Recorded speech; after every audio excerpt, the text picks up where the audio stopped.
namin ma-third reading ang isang panukalang batas. Pag hindi namin na second reading yan this week, hindi na namin mata-third reading yan next week. So time is of the essence insofar as passing certain bills are concerned na para mahabol yan sa 19th Congress. Kumbaga, yung pwede namin gawin ngayong linggo, hindi na namin pwedeng gawin next week kung gusto pa namin itong humabol. Sa kabilang banda, yung pag-issue ng summons, whether June 3 yan or June 11, pareho lamang naman ang epekto dahil yung panahong bibigay sa nasasakdal kay VP Sara para sumagot, babagsak na rin sa petsa na wala ng sesyon ang Senado at ang Kongreso. Sir, kasi So, walang tatamaan, walang mapapaboran kaugnay nito. sir, ang point ni Senator Pimentel, hindi naman kayo aabutin ng 1 o 2 oras sa during session at yung pagkukonvene ninyo as impeachment court kung matutuloy sana bukas. Hindi naman yan nalalaman pa kung anong mga punto ay re-raise ng iba naming kasamahan kapag binuksan at pinag-usapan na ito. Hindi pa nga nakaschedule para pag-usapan ito sa June 11 pa nga. Sa pagkakaalam ko, itatayo si Senator Pimentel para magtanong kaugnay nito. So hindi pwedeng sabihin ni Senator Coco na maikli lamang yun. Dahil ngayon nga, hindi dapat pag-usapan, mukhang pag-uusapan namin.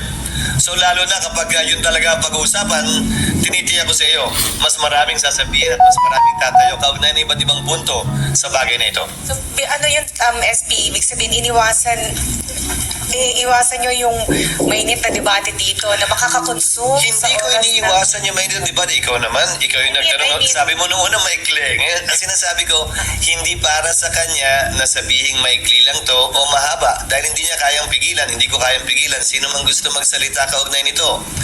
Pero kapag ito'y nagsimula na nga, hindi na namin magagawa yung mga dapat sana namin gawin. Particularly, yung aaprubahan on second and third reading. Dahil yung ibang third reading, kailangan pa ng BICAM.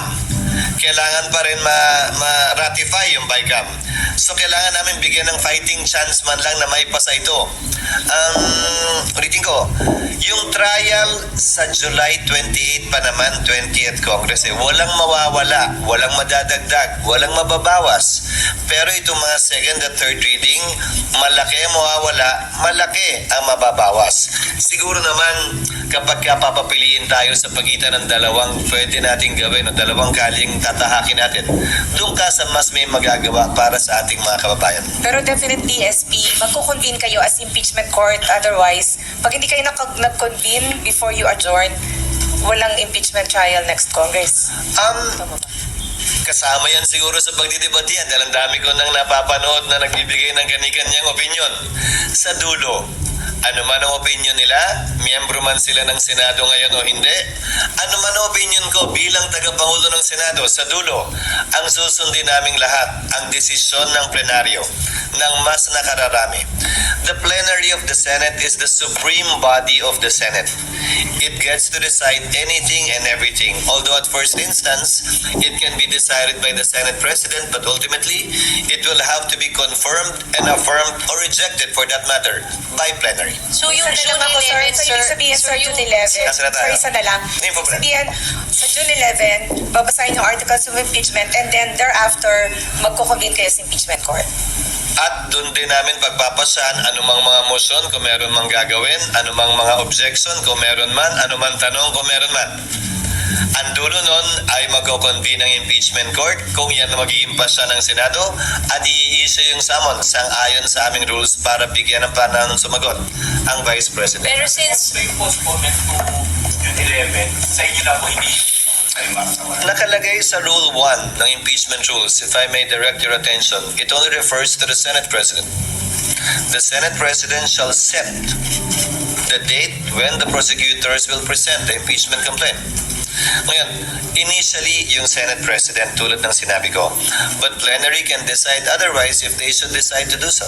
Sir, sabi mo, kung magpapakasyahan, ibig sabihin pwede matuloy. Ang dami ko na kasing naririnig na mga nagsasalita dito na miyembro ng 19th Congress, di ba? So, pakinggan natin lahat yung kanilang mga motion. Kabilang na yung binanggit mo kanina na sinabi ni Senator Amy. So, pakinggan natin lahat at sa dulo, pagbobotohan lahat yan ng mga miyembro ng 19th Congress without prejudice. To the 20th Congress deciding otherwise or in the same light, given the fact that the 19th 19th Congress cannot bind subsequent Congresses or any Congress for that matter. Pero sir, would you insist na... Balik sa'yo, Nympha. Apo. Sorry, sir. Pero mag-insist kayo na mag-convene kayo sa impeachment court sa June 11? What do you mean by mag-i-insist, Nympha? Again, we will decide all of these things in accordance with what the plenary wants and in accordance with our rules. Yung rules namin, plenary din ang nag-decide nun eh. Tandaan mo aaprubahan namin yung rules din. So, plenary ang magde-decide kung anong rules ang i-approve namin at kung anong gagawin namin. Pero sir, yung position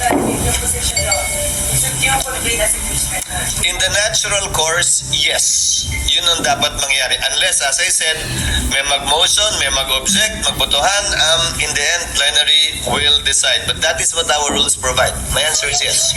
June 11 SP. Ayan. Sir, yung June 11 SP, hindi pa talaga siya nakataga sa bato kasi pwedeng pang yung plenary magsabi na huwag na mag-convene Nakataga siya sa bato in the sense na yun na yung panahon na darating ang mga miyembro ng Kamara dito dahil wala nang ibang petsa pang naiiwan. Huling araw na namin yun. But the convening, meaning pag nag-decide yung plenary na huwag mag-convene sa 11, walang magko-convene. Ginawa yan dati nag-decide doon sa impeachment ni case ni Erap. Nag-decide sila i-convene 6 days after. Sa impeachment case ni Chief Justice Corona, nag-decide sila na wag mag-convene ng Disyembre, mag-convene na lamang ng Enero.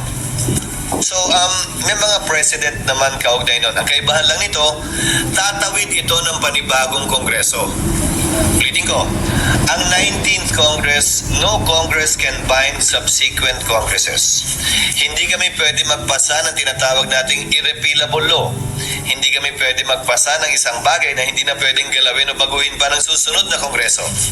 So anumang pasya namin ay binding sa amin, pero hindi binding sa susunod na Kongreso. So wala nga kasiguraduhan yung June 11 SP. Kung bali mag-decide ng plenary today, kung walang magko-convene sa June 11, then ma-overpower, sir. Kung mag-decide ang plenary today na hindi magko-convene sa June 11. Yes. In theory, yes, but I doubt that.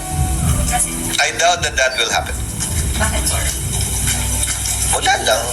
I doubt lang.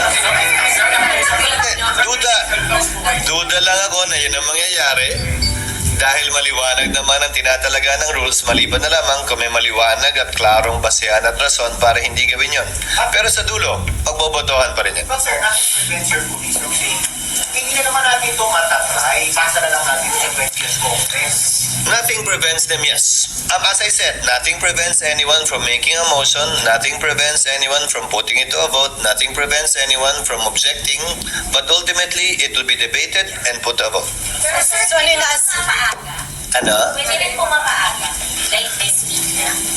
Kung may mag-insist. Pwede naman, pero anong point ng hindi ko pwedeng pigilan, ulitin ko pero anong point na magsaset tayo ng date para nga sana pag-usapan to at magawa yung ibang bagay kung buong linggo pa lang to, yan din yung pag-uusapan natin araw-araw. So, papakiusapan ko sana na hanggat maaari, tapusin namin yung kinakailangan trabaho ngayon, maliban kasi dun sa mga panukalang batas, nasa dyaryo na rin naman ngayon.